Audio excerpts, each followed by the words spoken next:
নমস্কার, কেমন আছেন সবাই? আশা করি সবাই ভালো আছেন আর আমরাও ভালো আছি।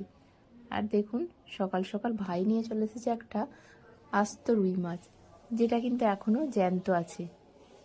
এটার ওজন প্রায় 2 কেজি। তো মাছটা চলুন কেটে ফেলি। মাছটা আমার এখানে কাটাও হয়ে গেছে আর এখানে আমি নুন মাখিয়ে রেখেও দিয়েছি। এটা আমি এখন জল ঝরাতে দেব। তো রান্না করতে এখন দেরি আছে, আর এখন যেহেতু সকাল, চলুন আজকে এবার একটু ছাদে উঠি। আজ অনেক দিন পর একটু ছাদে উঠলাম। আর এই যে এখানে আছে সাদা নয়নতারা ফুলের গাছ। গাছে ফুল কিন্তু দেখতে খুব সুন্দর লাগে, তাই না? ফুলগুলো তুলে নেওয়ার পর যতটা না সুন্দর লাগে, গাছেতে কিন্তু দেখতে ততটাই সুন্দর লাগে। আর এইখানে রয়েছে রজনীগন্ধা ফুলের গাছ, যেগুলো এই বসানো হয়েছে কিছুদিন আগে। আর এখানে রয়েছে একটা টগর ফুলের গাছ, আর তার পাশেই দেখুন একটা কুমড়ো ফুলের গাছ হয়েছে। আর এগুলো হচ্ছে সাদা আকন্দ ফুলের গাছ, যেটা আমাদের শিবলিঙ্গে প্রতিদিন দেয়া হয়। আর এইখানে রয়েছে গোলাপি নয়নতারা ফুলের গাছ। কত ফুল ফুটেছে। এখানে তো জবা ফুলের গাছ রয়েইছে।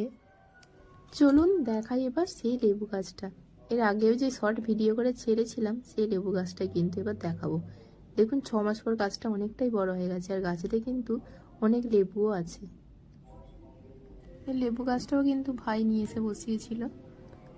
আর বাকি সব ফুল গাছ বসানোর নেশা কিন্তু আমার শাশুড়ি মার। উনি এই সমস্ত ফুল গাছটারে বসিয়ে রেখেছেন প্রতিদিন ঠাকুরের সেবা দেওয়ার জন্য।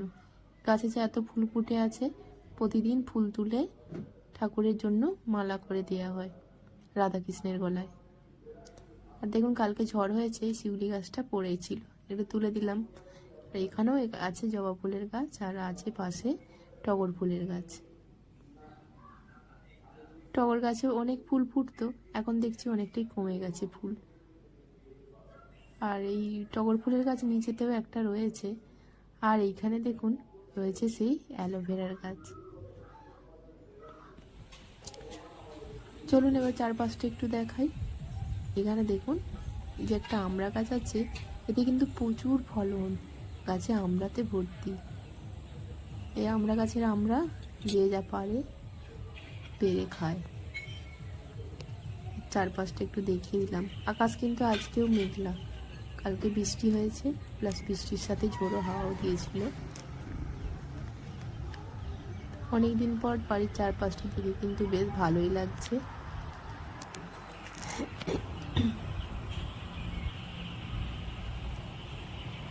পাশেই তো আমাদের বাড়ির রাস্তা, পিচ রাস্তা, আর এখানে গাড়িও যাচ্ছে।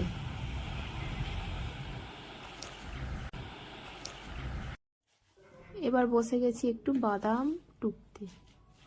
আমাদের চাষ হয়েছিল বাদাম, তো এখন সকালের দিকে সেরকম কিছু কাজ নেই। ওই 1 ঝোড়া মতো বাদাম টুকে ফেললে অনেকটাই কাজটা এগিয়ে যাবে। তারপর গিয়ে খাওয়া দাওয়া করে তারপর রান্না বসাবো। তো এইভাবে দেখুন বাদাম টুকছি। আর চাষের বাদাম অনেকেই তো নিশ্চয়ই জানেন না যে বাদাম কিভাবে আদায় করা হয়। এই যে চাষের বাদাম হয়েছিল, এগুলোকে গাছ উপড়ে কেটে নিয়ে এসেছে শুকনো করে, সেগুলো বাড়িতে রাখা আছে। এইভাবে সেগুলোকে টুকতে হয়, তারপর এগুলো বিক্রি হবে। বাদাম ভাজা, বাদাম পাটালি, এছাড়াও বাদামের বিভিন্ন রকমের চকলেট বা বাদামের জুস অনেক রকমভাবে তৈরি হয়।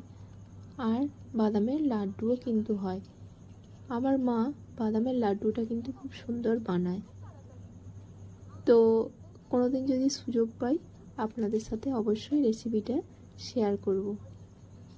তো বাদামের লাড্ডুটা কিন্তু খেতে খুব সুস্বাদু হয়। এই বাদামের লাড্ডু কিন্তু অনেকে আবার বানাতে জানে না। আমার মা বানায়, তো কীভাবে বানায় সেটা অবশ্যই আপনাদেরকে জানাবো। আগের বছরের তুলনায় এবছরে বাদামের ফলন অনেক কম হয়েছে।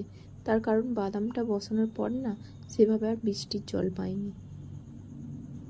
সেই হিসাবে এবছরের ফলনটা অনেকটাই কম আগের বছরের তুলনায়। আর বাদাম সেভাবে আর পুষ্টিও কিন্তু কম হয়েছে।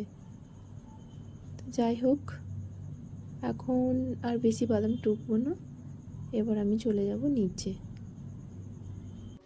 এবার শুরু হবে রান্না করার পালা। আমি এখানে মাছগুলো সব ভেজে নিই, আর এতগুলো মাছ সবই ভাজতে হবে। তার কারণ হচ্ছে ফ্রিজের মাছ আমাদের আবার সবাই খেতে চায় না, সেই কারণে টাটকা মাছ নিয়ে এসেছে, সেটা সবটাই ভেজে রেখে দিতে হবে।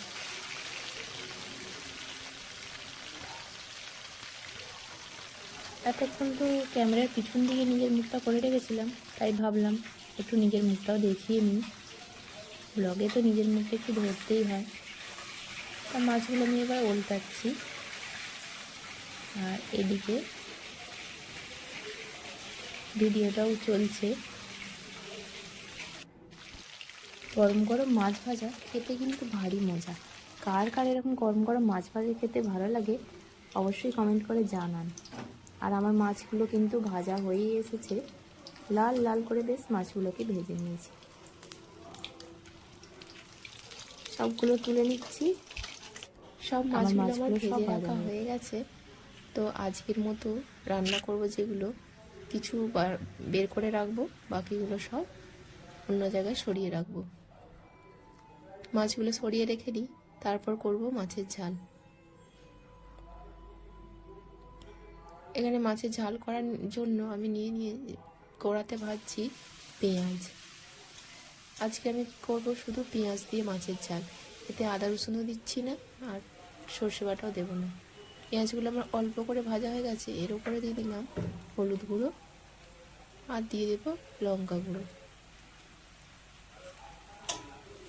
শুধু পেঁয়াজ দিয়ে মাছের ঝাল করলে পেঁয়াজগুলো কিন্তু বেশি করে ভাজা হয় না, এরকম অল্প করে ভাজা হয়।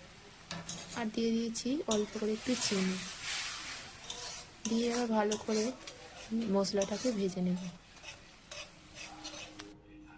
এবার দিয়ে দিলাম পরিমাণ মতো লবণ।